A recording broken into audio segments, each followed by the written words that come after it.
Olá pessoal, sejam muito bem-vindos a mais um vídeo e hoje nós vamos falar sobre um tema que eu não quero delongar muito, mas a seguinte pergunta: a Bíblia seria um mito? Será que a Bíblia ela seria um mito? Bom, hoje vou trazer para vocês aqui um material cujo eu estou lendo, tá? Estou fazendo apenas uma consideração aqui sobre este material, tá? E as fontes são citadas aqui, principalmente nas referências bibliográficas. E eu estou mostrando para vocês sobre essa questão. Será que a Bíblia é um mito? Será que a Bíblia é uma história verídica? Ela pode ser considerada como inspiração? Tem vários vídeos meus aí no meu canal sobre isso. Alguns complementares também a este. Eu gostaria de estar convidando vocês para estar aqui comigo assistindo até o final. Mas antes, gostaria de pedir a vocês, deixa aí o seu like, compartilha esse vídeo, escreva aí nos comentários aí a sua opinião sobre este material ao final desse vídeo, porque você interagindo aqui, você nos ajuda a tornar esse conteúdo relevante dentro da plataforma do YouTube. E não se esqueça também de se inscrever aqui no nosso canal. Isso, se inscreva aí no nosso canal, ative o sininho para vocês ficarem por dentro das novidades. Faz algum tempo que eu não estou fazendo vídeos diários, né? Estou fazendo aí semanalmente, assim que me tem algum tempo. Aí eu venho aqui e faço o vídeo para vocês devido a alguns projetos que estão em andamento, tá? Então hoje nós vamos tratar sobre isso.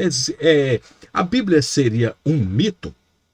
Existem aqueles que acreditam piamente na inspiração da Bíblia como palavra de Deus, porém, será mesmo que podemos considerá-la como fonte de inspiração divina? Será que a Bíblia ela é a inspirada, inerrante, inefável palavra de Deus, como muitos religiosos a pregou ultimamente? Ou será que ela é apenas mito copiado de mitos? Será que a Bíblia ela é um mito copiado de outros mitos? Bom, nós temos alguns estudiosos aqui, por exemplo, como Pierre Bourdieu, que menciona o seguinte: o uso de textos e rituais sagrados confere legitimidade a uma classe dominante sobre as classes inferiores. Essa legitimidade esconde uma violência simbólica, o que significa que ela reproduz a visão da classe dominante de geração a geração pelo uso de mentiras piedosas transmitidas por uma autoridade pedagógica. O que isso significa? Ou seja, a Bíblia ela é um livro, pessoal, para controle de massas, tá? Tem religiosos que vão ficar descabelados, tem pessoas que vão achar ruim por essa declaração, mas na verdade, ou seja, um livro, que constitui uma regra ali de fé e conduta, ou qualquer outro livro que constitua ali certos rituais nos quais a pessoa tem que colocar um cabresco ali, como se fosse um cabresco, e seguir aquilo ali como norma, regra e conduta de vida, como se fosse a única verdade absoluta. É um tipo de material dominante, tá? Que ele reflete o quê? A classe dominante sobre a classe inferior, ou seja, mostra justamente essa questão da disputas entre as classes, né? Isso aí eu trago muito na questão do Karl Marx. Vocês podem pesquisar aí, Karl Marx, que fala muito sobre isso, sobre o Manifesto Comunista lá, e fala sobre essa questão da luta lá da burguesia, do proletariado contra a burguesia, né? Os burgueses explorando do proletariado, ou seja, das pessoas, dos trabalhadores, e por aí se vai. Então, ou seja, as classes dominantes, elas tentam o quê? Explorar através justamente dessa questão. E se você for pegar a Bíblia, como é um manual de fé, conduta e regra absoluta, como os crentes pegam hoje, você vai ver que é um livro altamente dominante para deixar pessoas subordinadas a um viés, a uma linha de pensamento, levar as pessoas a fazer aquilo que se deseja com que seja feito, com um objetivo óbvio, sempre para o lucro, tá? Lucro daqueles que detêm ali certo conhecimento, né, sobre essa questão da Bíblia. A tradição que atribui a escrita do Pentateuco a Moisés, no livro de Josué e a maioria dos livros bíblicos a personagens bíblicos é, de alguma forma, transmitida pela teologia moderna, uma vez que ela posiciona os escritores na cronologia bíblica mais tarde. Porém, ainda dentro dessa cronologia, o rei Josias publicou o Deuteronômio, Jeremias o escreveu e Esdras publicou o Pentateuco de sua forma final. Então, o que acontece? Quando você pega aí dentro da cronologia bíblica, você vai ver aí que teve justamente essas questões. Eu trago materiais aqui no meu canal sobre essa questão da escrita do Pentateuco. Será que foi Moisés que escreveu? Será que Moisés existiu? Eu trago todas essas peculiaridades no meu canal do YouTube. Você pode estar dando uma pesquisada aí. Você vai achar muito material sobre essas questões da Bíblia, tá? Então, ou seja, para alguns escritores, então, essa forma final, ela não foi escrita somente por Moisés ali. Alguns colocam dessa forma, né? Que veio Josias, publicou Deuteronômio, Jeremias o escreveu, Esdras foi lá e publicou o Pentateuco. Não seria nem Moisés aí. Diante disso, da ideia do livro sagrado que revela o único Deus, a Bíblia deve ter sido escrita por múltiplos autores.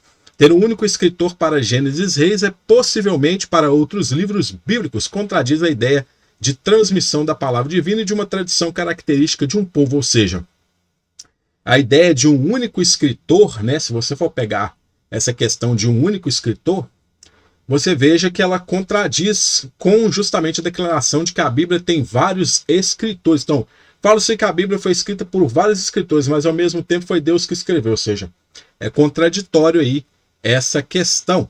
A Bíblia é considerada um produto intermediário entre textos mesopotâmicos e gregos, estando a Judéia no meio deles. A ideia de que a Bíblia é relato de tradições orais organizado por escribas não é verificável, tá? Temos apenas a Bíblia, que é um texto escrito e coerente. Cada livro bíblico de Gênesis a 2 Reis é continuação do anterior.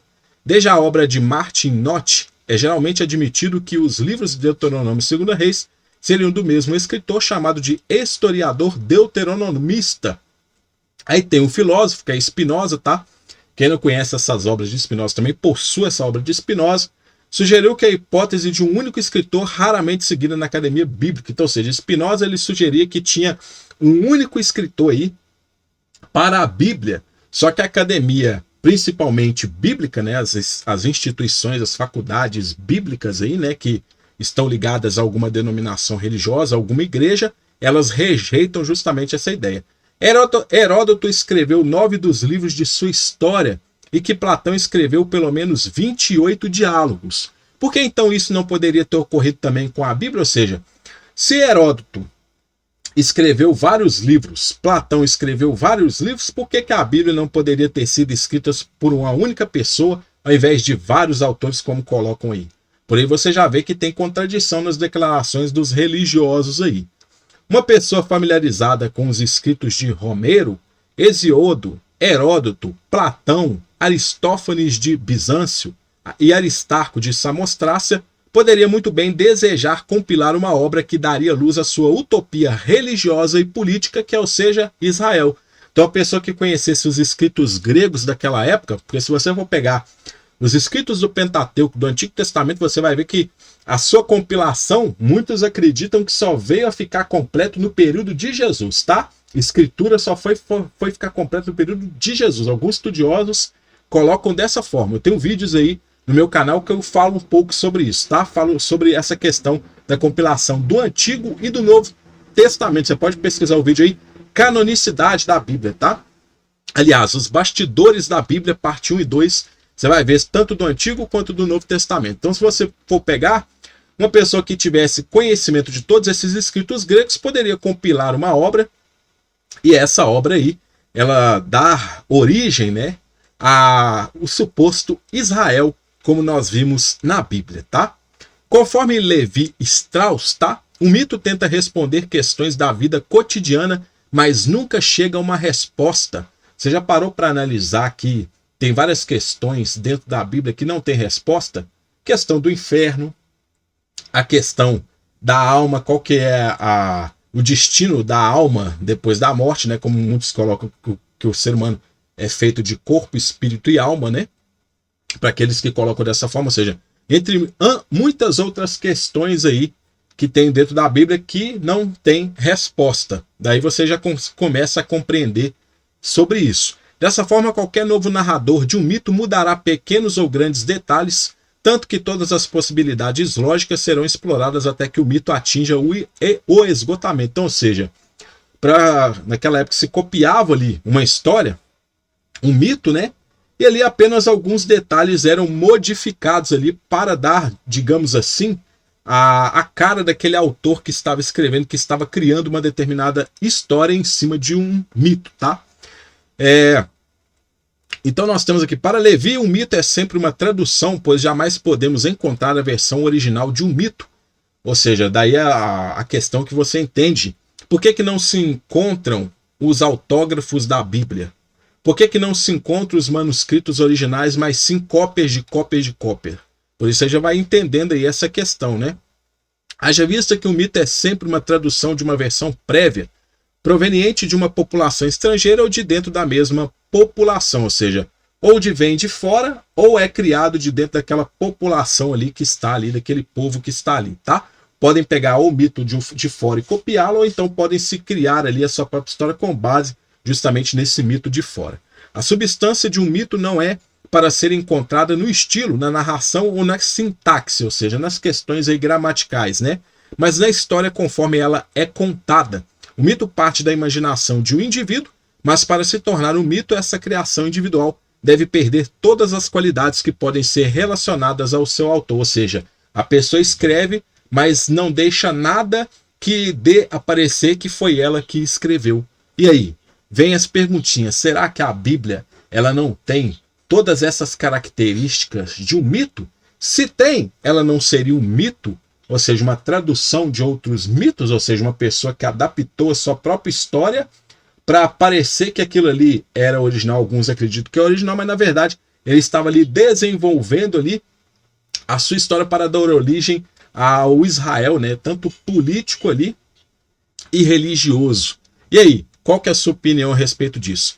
Então fica esse vídeo de hoje para vocês, não deixe de curtir o vídeo, compartilhe, comenta aí, deixa nos comentários qual a sua opinião a respeito desse assunto. E pessoal, se inscreva no canal, ative o sininho para vocês ficarem por dentro das novidades. No mais, eu desejo a vocês muito sucesso, um grande abraço e até a nossa próxima oportunidade.